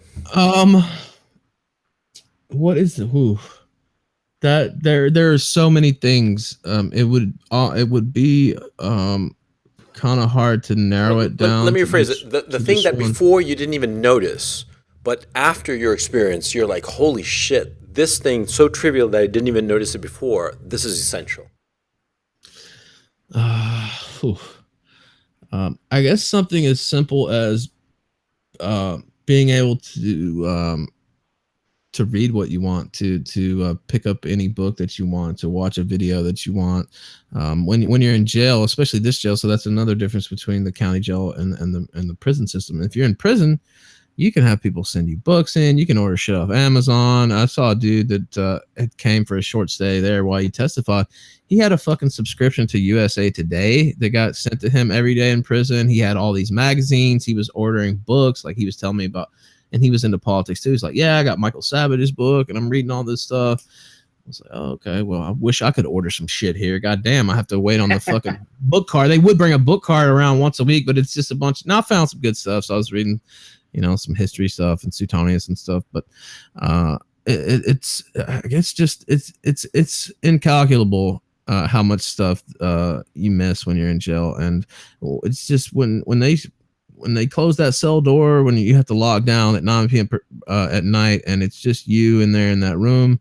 Luckily I had my the nature of my charge. I'm a very big bad criminal. But anyways, by nature of my charge, I was put in the max quote unquote system back there. So part of the things about being in the max was you got your own cell, which was by far the best part of max, because I wouldn't really want to share a cell with somebody just because not good. I mean, there's some benefits I guess to it too, but anyway, I just much prefer having my own cell. But when that cell is shut and it's just you in there and you're thinking about all the things people are doing while you're disconnected from society, it's kind of hard. And unless you've actually been there, I mean, I guess you can think about it, but it's kind of like being on another planet. Now you are able to talk to people on the phone and stuff and write people, but you're just completely disconnected. It's like being gone without being fully gone. You know what I mean? So you can still talk to people, I guess, but people are still living their lives. When you're in jail, it's kind of like he's gone. You know what I mean? You're static. I mean, would it be safe to say that while you're incarcerated, you're basically static? You're like frozen in amber, and everybody else's life is continuing to move forward, right? But you're just stuck there. You're just like wasting time to no purpose, and just counting off the days, but no forward movement. You're not advancing on any project because you can't do any project. At best, you can read some random book that, if you're lucky, it's a decent book from the weekly cart. But you can't do anything, and so you're frozen, and you feel as everybody else is moving forward. Is that the worst part, or the loneliness? Well, I mean, that's kind of part of the loneliness too. And you know that life is going on while you're in there, and even your loved ones that you talk to and that love you and sending you best wishes and stuff. even they have to live their life. You know, life's still going on while you're in jail. And jail's like this just ridiculous place. And just nothing of value really that you can do there. I did do a little bit of writing, but even that, so we didn't have computers, we didn't have anything like that. So I would have to write stuff out by hand. It's just like you really can't do it. And by the time I send it out, the shit's old anyway. So it's just not a great thing. Now I did do some positive things. I dropped 100 pounds in weight by working. Wow, how much were you weighing, and how much you weigh now?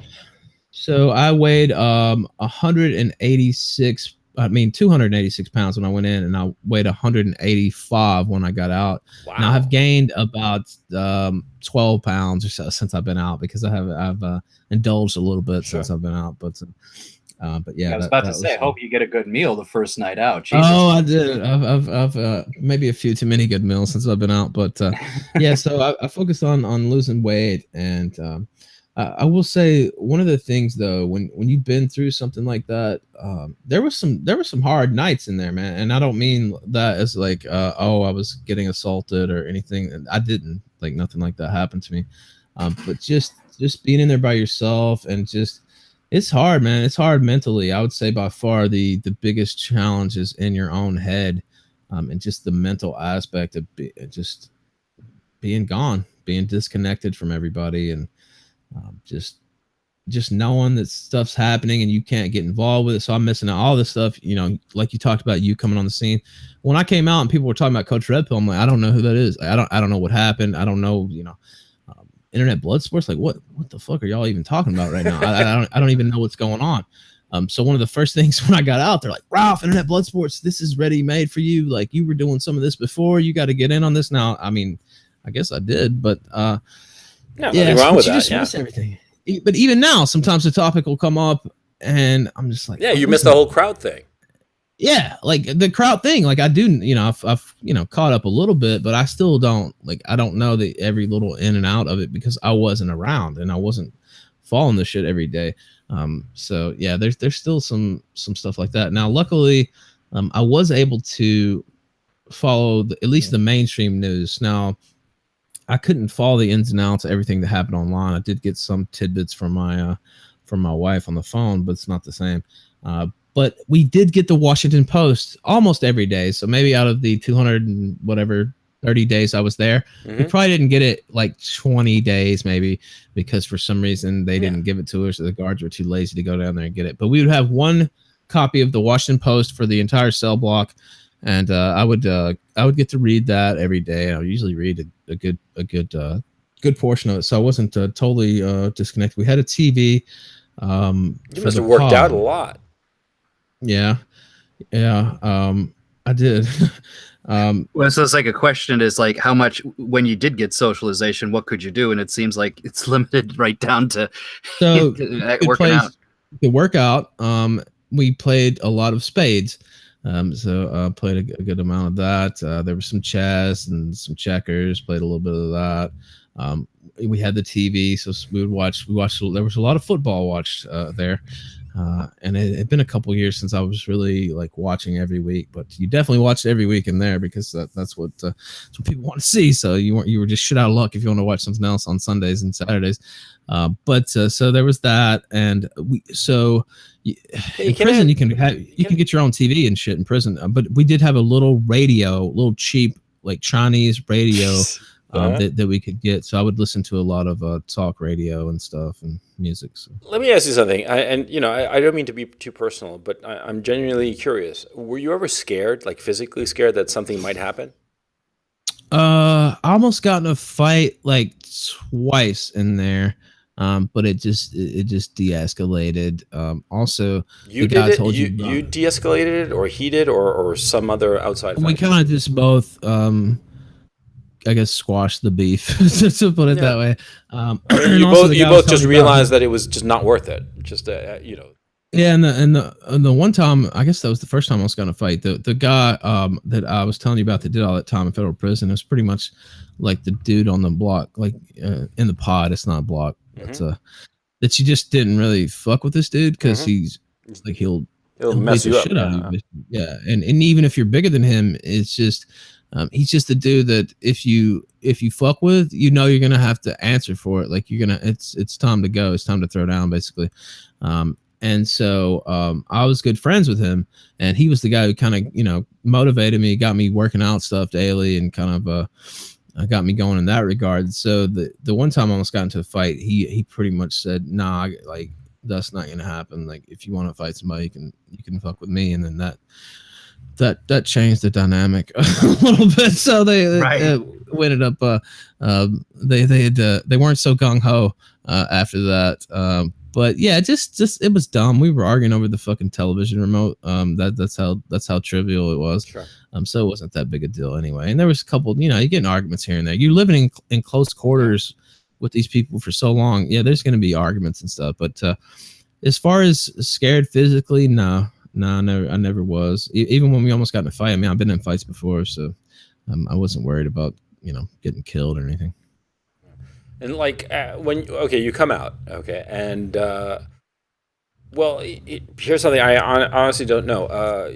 You've always been like a self-employed guy, right? And so you hop back on to the internet and just did your show. And well, you said before that you weren't writing as much for your regular blog because you've been doing the show, but the show is paying you good money, and so everything is hunky-dory. But had you not had that, would this have wrecked your ability to earn a living? Most likely, yes. Now, you could still. It's not. You can pretty much most likely still find something somewhere, but it's going to limit your options, the felony count and stuff. Mm-hmm. Now, luckily, like you said, you are a felon, right? Yes, okay. Yes, I'm a convicted felon. Yeah, and so that means that you lost the right to vote. Is that accurate? Yeah, I can't vote in Virginia until I get off probation, and then they have a thing in Virginia where they restore voting rights. So once I'm completely off probation and stuff, I can apply to get my voting rights restored, and they'll restore them. I didn't know you were on probation. How long is the probation, and what are the conditions? Yeah, so I got I think it was 3 years probation. Mm-hmm. Now they'll most likely let me off earlier than that, as long as nothing happens. Mm-hmm. And the terms are I have to pay the fines that I owe, which was like, I don't know, $400, $500. Mm-hmm. I have to not get any charges. So if I go out and get arrested again, there's still suspended time on my original thing. Mm-hmm. that I would have to serve. If maybe not all of it, but definitely another piece of it. Mm-hmm. So that's always there. So you got that. Don't get arrested again. You can't use illegal drugs. Mm-hmm. So I have to take a urine analysis mm-hmm. every so often. Mm-hmm. They're pretty chill about it here in Richmond, so I only meet them like every couple of months. So basically, don't get arrested, which would be the number one condition. Do not collect another charge, because it's gonna really fuck you up if you do. So was this the first time you'd been arrested? No, I've been arrested before on some smaller stuff. I got arrested, just basically the same type of dumbass shit though, disorderly conduct, and I got caught with some weed when I was like 19 and stuff. I mean, I've lived a fairly roguish lifestyle in certain ways.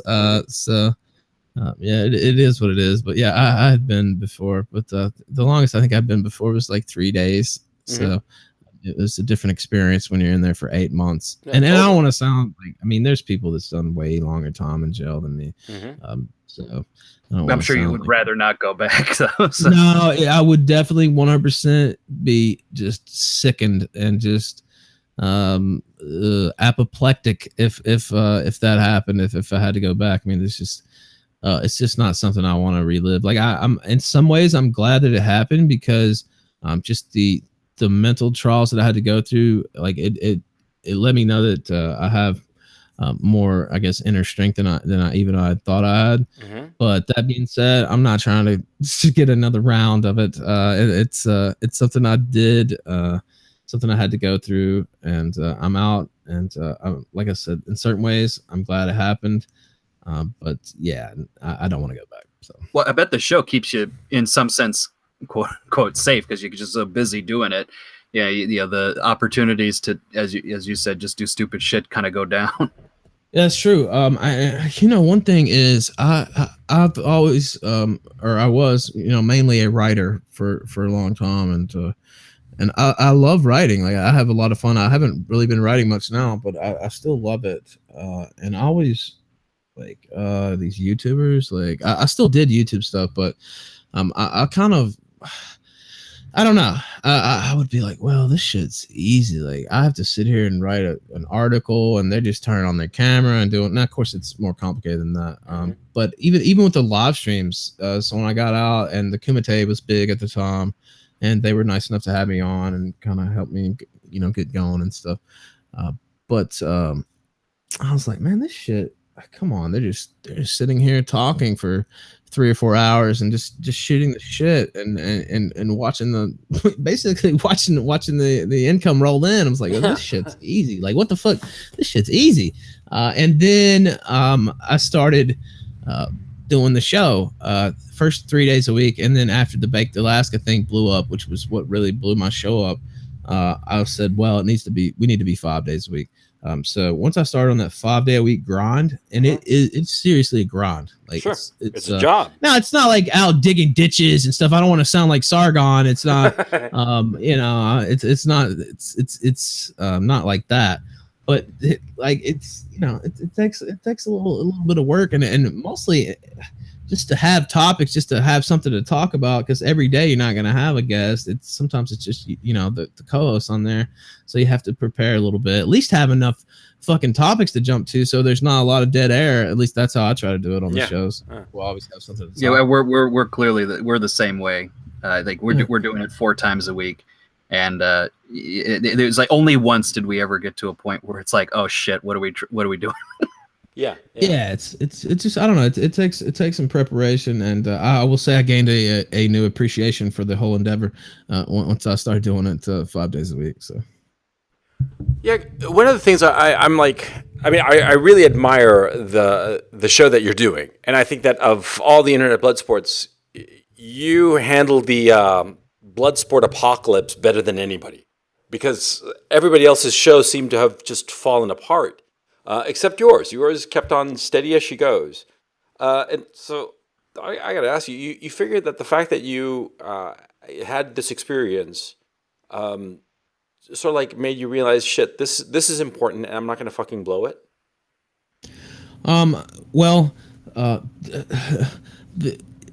Yeah, in some ways, yeah. But the show, look, I had a website and I got paid and stuff, but in terms of like career success, what's going on with the show now is by far the biggest, best thing that's happened to me career wise.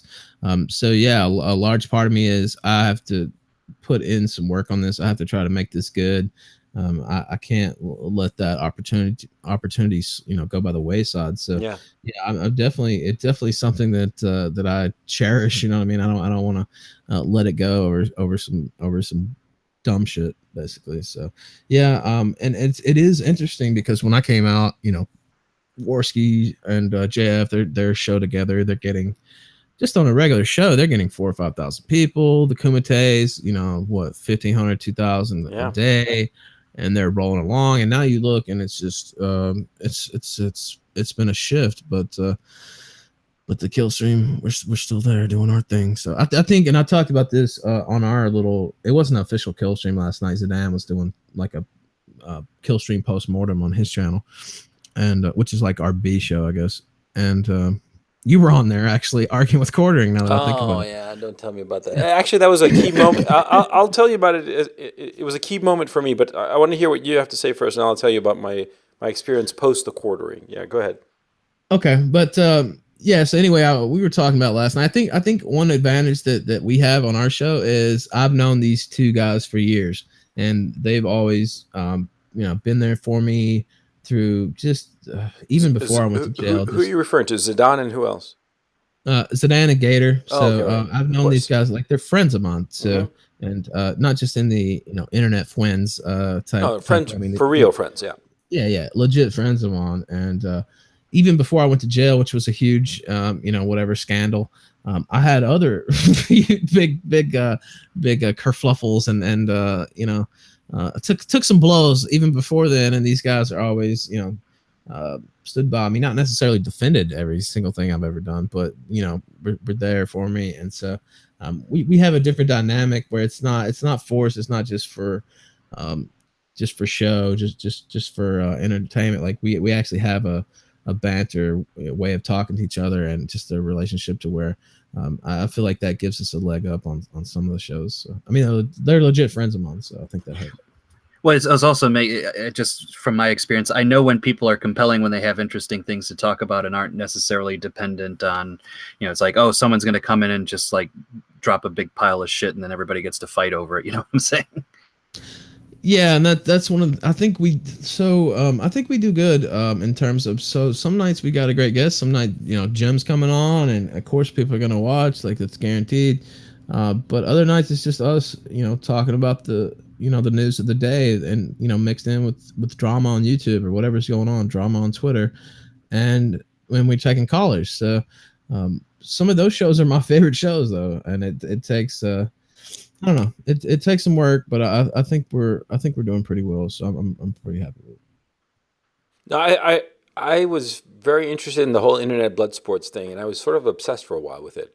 And I was trying to figure it out. And you see, I take the whole internet thing, YouTube thing, as a hobby. Okay, I've been always very clear as to why I'm doing the videos and the sorts of videos that I'm doing, because I'm 50, and I have a 5-year-old daughter and a 3-year-old son. Okay, so by the time they're adults, I'll likely be dead or a drooling idiot, right? And so I figured it'd be smart to be doing videos where I could talk about shit that's relevant to them, but when they're adults, and talk about it and record it now when I've got more or less most of my marbles, right? And so be able to say something relatively coherent.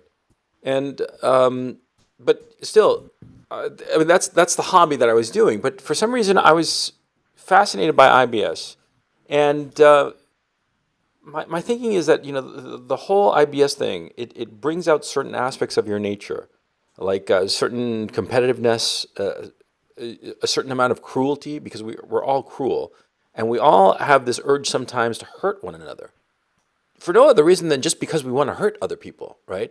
And because it's just a natural thing of human beings, and I think it's actually endemic to human beings and not other animals, because you don't see other animals hurting each other just for kicks, but people do that. And I think that it was sort of like a combination of those factors and some other shit in my own past, and it was really interesting because when I did that show with the quartering, and it was just like, and he started on this thing of like, how many subscribers do you have? How many page views do you have? How much money do you have? I was like, dude, what the fuck? I honest to God thought, turn on your web camera and whip it out and let's see who's got the longer dick, It did have that dynamic. Yeah, and to tell you the truth, at that minute, if he'd said that at the right moment, I might have exceeded. I'll tell you that right now. I was like, and the thing is, at the time, after the fact, I was like so fucking depressed, right? I went on Optic Decay's channel, and he's a great guy, and we were just, he's a good guy. Yeah, and we were just shooting the shit, and all of a sudden, I had an insight about it. I'm not going to get into it because it's like personal shit that it's nobody's business but my own. But after that, for me, the internet blood sport became, I understand. I understand my own fascination. And so my whole thing about the whole internet blood sports is that you can learn so much about yourself. And I think that that's ultimately the goal. If you're just doing it just to do it and it's just static, then, there's no growth. There's no discovery. There's no learning. There's no moving forward. And I'm all about moving forward. I think I'm sounding gay as fuck, but for me, the internet blood sports thing was really, really important. And then when I figured it out, it was like, that's it. I figured it out. I am no longer interested in it. And I haven't really been following internet blood sport. And the whole fucking platform just fucking collapsed. I mean, I don't quite understand what the hell happened with Tonka's show. And I don't really want to know because it just seems like a lot of autistic drama shit. But everybody got pissed off with everybody else. And Tonka and Failure and Andy, they're all like no longer speaking terms, apparently. It all just collapsed, and I was surprised by how fast it all collapsed. Were you surprised or what? Yes, I will say that. Yes, I was surprised. Especially just look, man, shit can go down the tubes quick. Like, I mean, it's a short rod from we're having some drama, and this and that. Let's talk about it. And to our show's dead now, and we don't talk to each other anymore. Although I think Andy and Failure still talk, but they don't fuck with Tonka or whatever. Um, uh, it's Well, here's a thought I have on that, and I think it's actually tied to a lot of the things that we were talking about today, which is, do you get a feeling that the people in our circle, broadly speaking, be it from the Sargons through the Bloodsports to whomever, are getting just like tired? And I'm going to leave that vague. Like, it's like there's a sense that, there's been so much bullshit that I'm like, either you're getting bored of it or you're just, it's like there's just too much, too much. Probably, I would say there's probably some of that. I mean, you can only go full throttle for so long, and you're feeding off, the Bloodsports thing and the drama. And I think one thing that happened with Worski and JF and with the Kumite is when you're making when you make the internal drama public so much, and it's so meta, and it starts to become a focus of your program. You're kind of you're playing a dangerous game there, because eventually you start feeding on yourself, and there's nothing left, and you end up without your show. And I think that's kind of what happened there. I like all those guys too, so I hated to see it happen, but just that's, I don't know. I will say this, and I talked about this last night too. I have no desire to play out any type of public drama with my host. Now, I have plenty of drama with other people. That's fine. But if we had an issue, it's not going to be addressed like on the show, because that's just not how we do things. You're talking about Zidane? Yeah. If I had an issue with Zidane, if I had an issue with Gator, we're going to talk about it behind closed doors. I'm not. Well, that's the fucking way that you're supposed to. I mean, yeah, exactly. The thing of JF and Andy, okay, I appreciate both of them. I think that they're both lovely people, and JF at key moments was a really great guy who helped me a lot, and I will always be very thankful for that. And I have the highest respect for both. I think they're both very, very different, but I think that they're both equally smart. And I say that, fully conscious. They're both equally smart. But the way that they broke up and the whole thing, what the fuck? They were like perfect together. And I just don't get it that they would have a fight in public. I have a disagreement with a partner, I try to figure it out. I mean, Benway and I, we tear our hair out, each other's hair out every day, I mean, we really hate each other's guts, but we keep that fucking thing to ourselves, you know what I'm saying? I mean, the cameras are on and it's all lovey-dovey, and like we're like schmoozing and stuff, but you know what I mean? I mean, I think it's crazy. I burned his house down 3 times. He's never once brought it up on the show. No, never, because the insurance paid for it, so it was okay. I didn't mind. But yeah, I don't know. It's just, you have to handle it behind closed doors, and you see it just from one fire to the next. So the JF and Worski blew up, and then it's just you start addressing show issues on the air, and it's a short line from that to you don't have a show anymore, to where there's all this negative thing, negative tension, and what did you say about me? And I don't know. It's because that's another thing. This whole fucking corner of the internet, right? Everybody acts like fucking junior high school girls. This is like a junior high girls Catholic school, where everybody's bitching and moaning about what she said, and she said that, and she said that, and blah, blah, blah, blah, and they're all like a fucking hissy fit, like a bunch of fucking pussies. It's just sort of absurd, but at the same time, it's hypnotic. I will say, I think my background as a tabloid type, I won't say journalist, but writer, did kind of help me in this line of work. So I'm used to the backbiting, the drama, and somebody said this, or somebody's mad, like you said, the teenage girl type stuff. They're mad about this. Well, I mean, this is the type of shit I've been doing forever anyway, and I do like to think that I have a pretty good nose for the drama, so to speak, and that's probably helped me a little bit. I want to ask you, where do you think that the whole environment is going? You know what? Who knows? To be honest with you, I will say that these shows are in a lot of ways based around the YouTube Super Chat feature, Sure. and they're also based around YouTube. Sort of gives you more leeway in a live stream versus what they'll let you say in a standalone video. Yeah. And it's just 100% fact. It can't even be disputed. So the things that's been said on my show and on other shows, Andy's show, N-word this, talk about the Jews here, whatever. If that was in a standalone video, you're getting a strike. Like it's just no other way around it. But YouTube seems to have, without explicitly saying so, they seem to have, given the go-ahead to have more risque live streams, whereas if you did it as a standalone video, that would be struck down just with the quickness. Now, how long are they going to let that happen? Who could say? I would caution against it lasting forever, though, because there will probably be a time when they decide not to allow it, or they roll back the super chat feature for certain channels, or certain conditions put on it. I think it's easy money for them now, but you saw BuzzFeed wrote a super chat. Super chats are funding the alt-right and all this shit. The more stuff like that gets traction, the more heat they take in the mainstream media, or even the web 2.0 outlets, BuzzFeed and stuff like that. The more chance there is that they're gonna roll this shit back.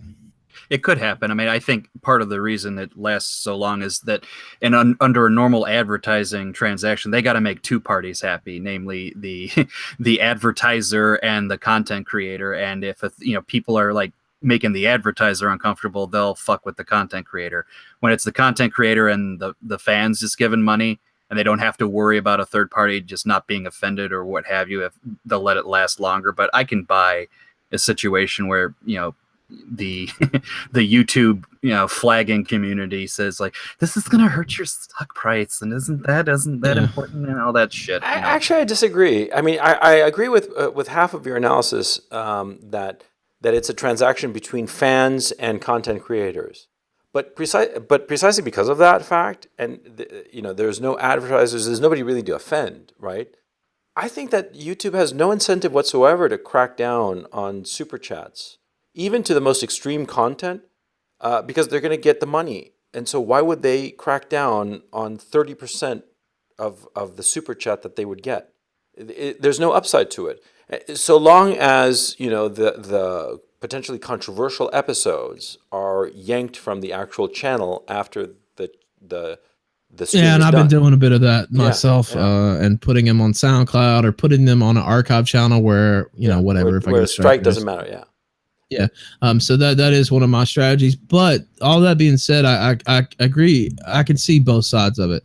But all it's going to take is one massive event, or say somebody goes on one of these shows and then they go, kill themselves or do something. I was just going to say that. I was just going to say that. How much money is it going to take for me to kill myself? And someone does it, which is a stupid idea. If but it's so stupid you could believe it happens. Well, yeah, Ralph kicked me permanently from his show for $75, man.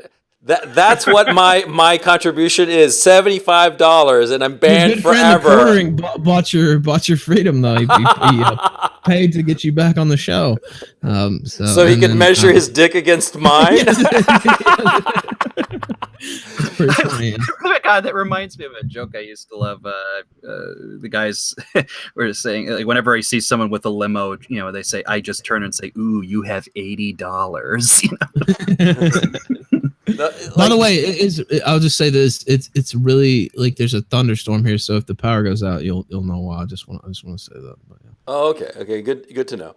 It's not ICE come to rip you away and toss you over the border. It won't be a probation violation. Okay. See you again in next year. No, it'll be the power going out. So. Okay. No, this is what I've noticed is that when I asked you the direction of the milieu, because this is my thinking, and you check me if you disagree or think think it's different. That back a few years ago, there was Amazing Atheist and Thunderfoot, and they were basically atheist, and atheism is unstoppable, of course. They were going after Christians and Christian belief, right? And they garnered a lot of views, a lot of attention, all the rest of it. And that, with GamerGate, with GamerGate, it morphed into anti-SJW, anti-feminist kind of stuff, right? And that lasted for a good long while until, basically VidCon 2017, where that was the high watermark of that particular episode. And then it turned into Internet Bloodsports because, from VidCon 2017 up until December of 2017, it was just a slow grind. You look at the figures, the view counts of every channel, and they all just slowly deflated during that second semester of 2017. And then with the crowd thing inaugurated Internet Bloodsports, like formally speaking. And that just fucking took off, and the revenue was huge, right? And the views were up, attention was up, excitement was up. And that whole situation just sort of like exploded. Or perhaps it's more correct, more apt to say that sort of like the early precursors, the Kumite and Andy and JF's channel, they just exploded for various reasons. But Internet Bloodsports is continuing, but not at that high of a pace. I mean, it's there. It's like I don't know, like morning drive shows. They're always going to be there, but they're no longer as popular, but they're still essential. Okay, I mean, like everybody listens to your show, for instance. So it's just going, but no longer at such a high level, such a high profile. So I'm wondering what is going to be the next stage. Okay. Because I'm just really, because I'm always interested in figuring out what's the next stage and who is going to be like the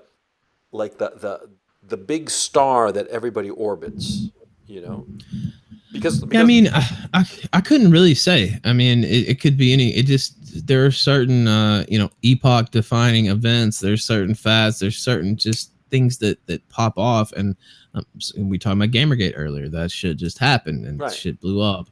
I'm talking about Kraut. Of course, I wasn't here for that personally, but that's what kicked all this off. There's always going to be stuff like that. So even now, I think I feel like Sargon with the whole UKIP thing. I feel like I don't know that that's going to be as big, but there's always these certain. God damn, it's really thundering here. Yeah, I don't know if you guys can hear I that. can hear it. But I feel like that has the potential to be a bigger thing, and we'll see what happens this week. I don't think the story's been fully written there. No, it hasn't. On this It on the hasn't. Sargon UKIP thing. It hasn't. So there's I don't know. I really couldn't say. It always feels like we're on the lookout for a big project. Like I remember, if you're trying to go backwards, like even before the whole Bloodsports thing and the whole crowd thing, we had the election, and before that, there was Gamergate. So there's some big thing to keep people focused, to keep generating kind of content. It just feels like there's been a kind of a slog waiting for the next big thing. Well, what's interesting is that, yeah, I agree. But also what's interesting is that, see, it's almost as if each epoch has its particular star. And then that star sort of like novas and dies. Like, for instance, Amazing Atheist. I mean, he's calling himself an amazing atheist. He used to be TJ Kirk. So he garnered over 1 million subs. But now, he's got 1 million subs. But, his videos, they stay in the mid 5 figures in terms of view count. Maybe 5% of his audience, of his subscriber base, actually watches his videos. He's got tons of dead subs. It's like a dead star kind of thing. And it seems, looking at the numbers, it seems that that's Sargon's fate, that he will crack 1 million subs, but his view count is decreasing. It's actually decreased 45% year over year across all of his channels.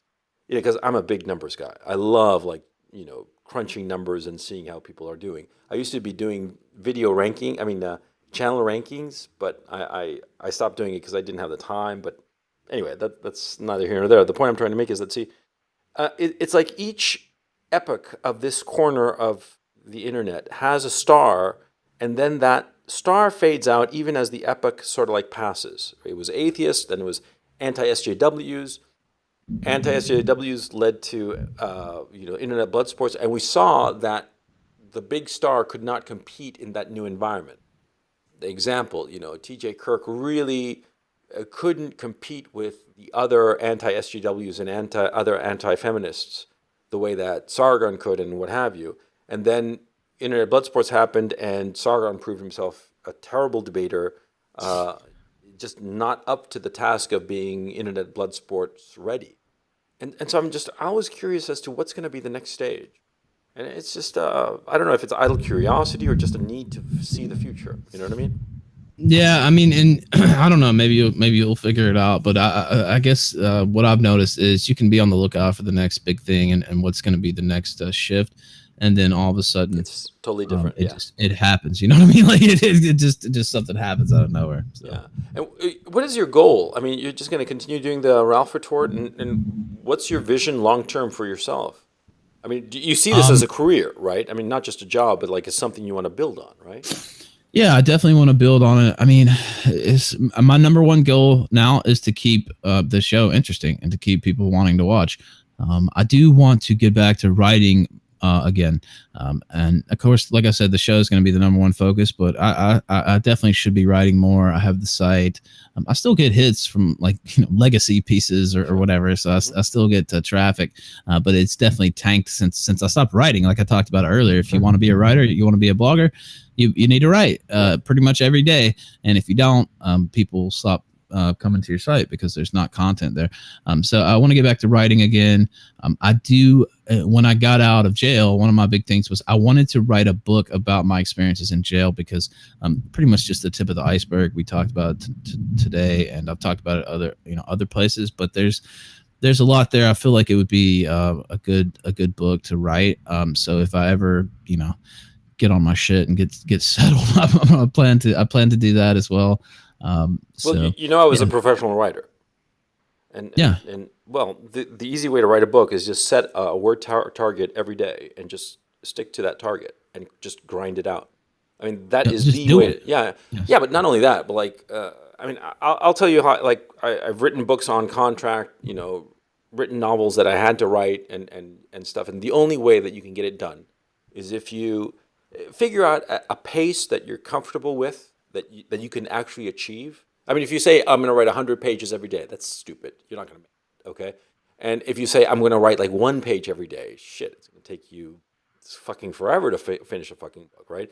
But if you set to yourself, okay, I'm going to write, I don't know, 1,500 words a day, 2,000 words, okay?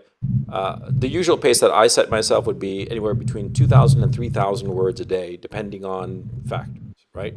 And do that 6 days a week. You'll finish a book. You write 2,000 words every day, 6 days a week. That's going to be 12,000 words, right?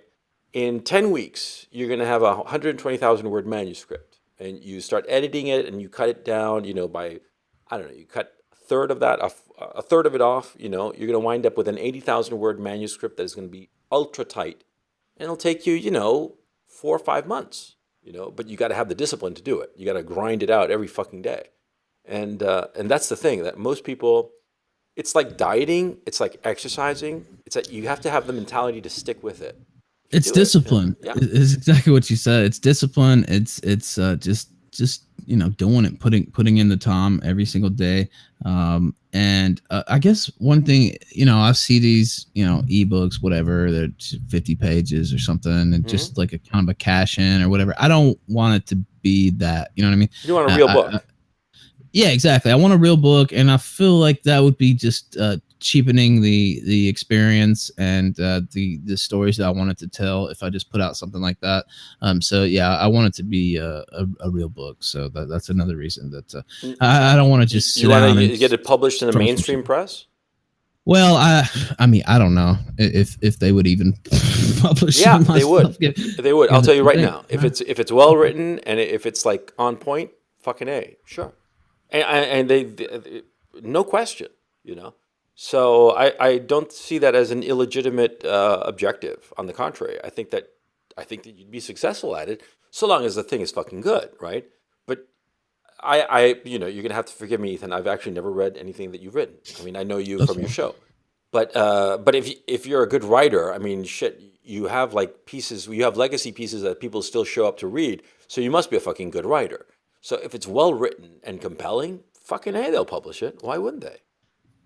Well, I feel like there's a lot of stuff to talk about, and not just with my own experience, just the characters that I met and the stories that I heard, and just the different people that you come into contact in a place like this. Like I've talked about this before. The last month I was there, I was in jail with a fucking multimillionaire dude that sells airplanes, like private jets. He was in there, like some guy you would not expect to. What to was be he in there for? He had gotten 2 or 3 assaults on police, and he had also gotten a couple regular assaults, including, so this kid was over there, trying to fuck his stepdaughter or whatever or something, and he caught him and he beat the shit out of him, and ended up the kid got put in the hospital. Well, it's a bigger deal when you beat up a kid and put a kid in the hospital versus just a regular person. And then the cops came to his house and he got into it with all them, and they stuck some assault on police. Now he ended up getting out of it because he's rich and had to grease a few palms politically and stuff, and he ended up getting out of it. Now, if that happened to me, they would have gave me like 7 years or something like that. You know what I mean? It was that. Right. It was Yeah. that How long did he serve? He served 1 month, and so the day before I got out, he cut a deal, and he had to grease some palms politically here in Virginia. And the prosecution didn't want to do the deal, but basically he paid off the right politicians. He got the money to the right people, and the judge kind of he just said, "All right, we're gonna wrap this up." And so they gave him time served. Wrong. That's so fucking wrong, man.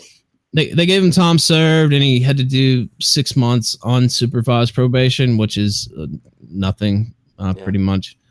So mine's just the regular sort, so I still have to check in or whatever. Unsupervised probation is you don't have to check in. It's just 6 months, basically. Don't get arrested.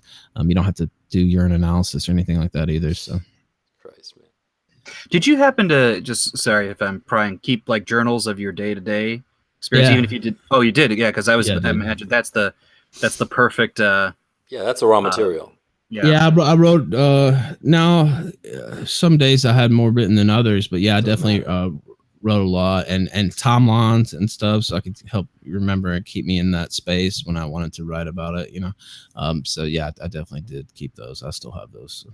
Okay, so we've been going on for close to 2 hours. We've taken way too much of your time, so we're gonna wrap up the podcast. Anything you want to say before we get going? I will say thank you guys very much for having me on. I had a good time. Nice discussion here. A very wide and varied discussion that I enjoyed. So thank you for having me on. I mean, I guess I should plug the Kill Stream Mondays through Fridays, 11 p.m. Eastern. The Ralph Retort is the YouTube channel. And theralphretort.com, I do plan to write on there again. So that's pretty much where you can find me. Okay, cool. Benway, you want to take us out? Everybody, this has been another wonderful episode of the Coach and Benway podcast with our guest, Ethan Ralph from the Ralph Retort. Thanks, everybody, for stopping by. Hope to see you again.